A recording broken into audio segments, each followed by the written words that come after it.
Meron pong nagpapatulong sa atin kung paano pababain yung idle RPM o minor ng mga sasakyan nila. Yan, sa carburetor type medyo mas madali po kaysa sa EFI. Sa mga carburetor type po na sasakyan mas madaling mag-troubleshoot. Pero dito po sa electronic fuel injected or EFI or ECU operated na mga sasakyan, yung may mga computer box na po, medyo mas mahirap po siya at kailangan nating i-troubleshoot talaga ng maigi. Maaring minor lang or maaring mas malala yung problema. Hopefully sa mga sasakyan nyo po madaan nyo lang muna sa mga basic na troubleshooting. So isi-share ko po sa inyo kung ano yung mga unang-una nyong kalikutin hanggang dun sa mga possible na pwedeng panggalingan na mataas po na RPM na hindi natin mabababa. Pero bago po yan, syempre, wag nyo pong kalimutan mag-subscribe sa YouTube channel natin and wag nyo pong kalimutan i-like and follow ang page ng Nav Costumes. At i-share nyo lang, i-share yung mga videos natin para marami po tayong matulungan at maaabot. Para din po ma-motivate pa ako, ma-inspire pa ako na mag-share ng mga kaalaman. So maraming salamat po in advance. So ayun na nga po, ano ang una nating gagalawin? Pagka mataas, sobra ang minor natin. Sa mga EFI engines po, mga ECU operated po, normal po at yun po naman talaga ang tama. Mas mataas muna sa unang andar yung minor ng mga sasakyan natin. Bakit po? Kasi may cold start po yan. Pero kahit na po cold start yan, dapat medyo mababa lang. Nasiset naman po yung cold start ng mga sasakyan natin. Depende po sa sasakyan kasi meron po mga hindi nasiset na at computer na po ang nagsiset nun. Pero kung naka-start na ang engine ninyo ng mga 3 to 5 minutes tapos ang RPM niyo ay hindi pa rin bumababa, ibig sabihin po niyan ay mataas talaga yung pagkakaset or mataas talaga ang minor ng mga sasakyan ninyo. At hindi po yan naabot dapat ng mga 1.5, 1.7, 2,000 kung walang problema sa setting niya at sa mga sensors niya. So, ito po, i-share ko po sa inyo yung mga unang gagalawin. Unang-una po, i-check nyo muna yung pagkakaset nitong stop screw. Kailangan po yan, pag sinet ninyo, ay tamang-tama lang dun sa kanyang throttle lever. Ito po yung lever, ito yung throttle cable. So, ito yung throttle cable lever. So, tamang-tama lang po siya na dumikit. And then, iikot nyo ng mga half turn or 1/4 turn. Itong pinakadulo nitong throttle stop screw, pagkadikit na dito sa lever, tamang-tama lang po yung lapag niya. Hindi po siya dapat taas itong sa throttle lever.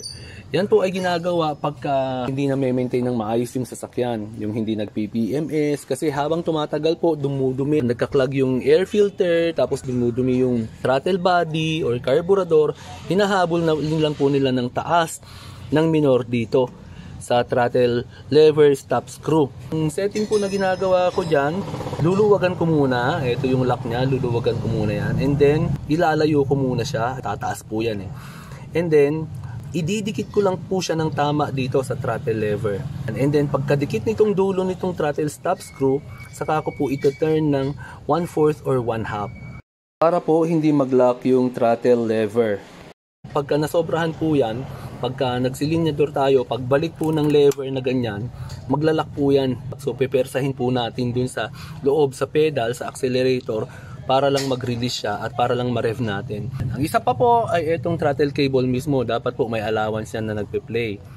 Yan. Kasi po pag unat na unat yan, hindi natin napapansin, nauunat na rin natin to, itong lever. Kaya ang taas na agad ng minor, hindi natin maset. So dapat tama lang po yung pag-set nyo niyan. Dapat po gumagalaw to, may allowance. Yan. So ang pangatlo po ay check natin yung setting nung ating idle screw or beast screw kung tawagin, o sa mga carburetor type yung air adjuster screw. Dito sa Mitsubishi Adventure gasoline type po to, andito po yung kanyang beast screw or yung idle screw. So ang gagawin naman po natin, isasara natin doon sa pinakasagad niya po. Pero wag nyo nang puwersahin ng sara, isasara nyo muna. And then open nyo po dahan-dahan hanggang ma-reach nyo po yung desired na idle RPM ng sasakyan ninyo. Pag naset na po yon, iset din natin syempre yung ignition timing. Yes, apektado rin po ang minor dyan. Pagka sobrang advanced po yan, tataas po yung minor. At pagka naka-delay naman or retard ang ignition timing, ay bababa ang minor. So mararamdaman nyo po yan at malalaman nyo yan pagka ginalaw nyo na. Meron po tayong video dito sa YouTube channel natin at saka sa page natin about sa pagsiset ng ignition timing via distributor kahit wala po tayong tools. Pero sa mga sasakyan po na wala ng distributor, talagang kailangan po ay nakatama yung engine timing ng mga sasakyan at via scanner na po yung pagsiset niyan sa ibang mga sasakyan. Sa pag-set po ng ignition timing, okay naman po mag-advance konti, pero iwasan nyo po ang mag-retard or mag-delay. At wag naman pong sobrang advance dahil magkukos rin po ng overheating yan at saka hindi maganda sa engine yan.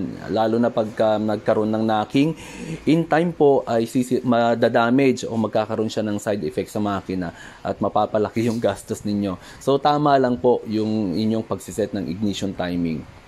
So pag naset nyo na po yan mga yan at medyo mataas pa rin po yung minor ng mga sasakyan ninyo dahil I'm sure pag ginawa nyo po yan at walang problemang iba yung sasakyan ninyo, bababa na po at masiset nyo na ng maganda ang idle RPM ng mga sasakyan ninyo.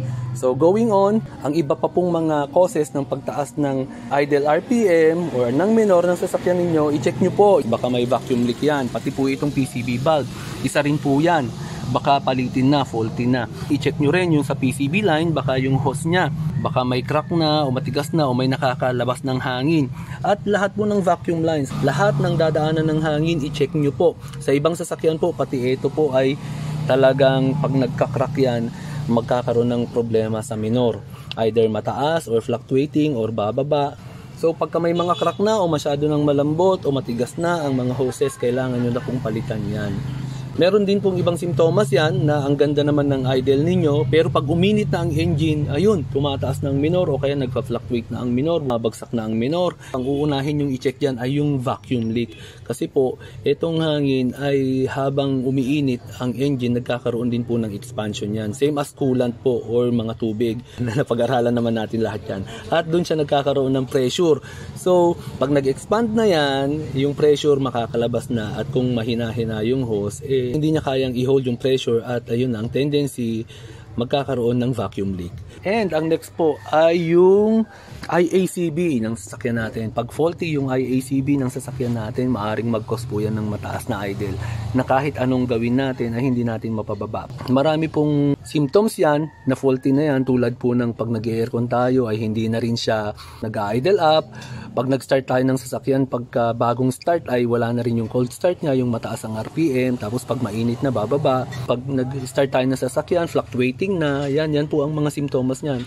Kaya lang medyo masalimuot siya talaga na i-troubleshoot. Kaya kailangan pag magto-troubleshoot ng sasakyan ay matyaga.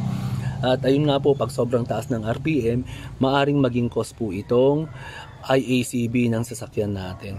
And then next po ay yung TPS. Yes po, TPS. Pag faulty na po ang TPS or yung setting natin or yung pagkakakalibrate natin ng TPS ay mataas, magkukos po talaga yan ng mataas na idle RPM. So ang kalimitan lang po naman nito, ang calibration niya po ay 0.42 volts hanggang 0.72 volts. Bahala na kayong maglaro doon. Pero in accordance pa rin po sa setting ng mga idle screw nyo, stop screw ninyo at sa timing, ignition timing.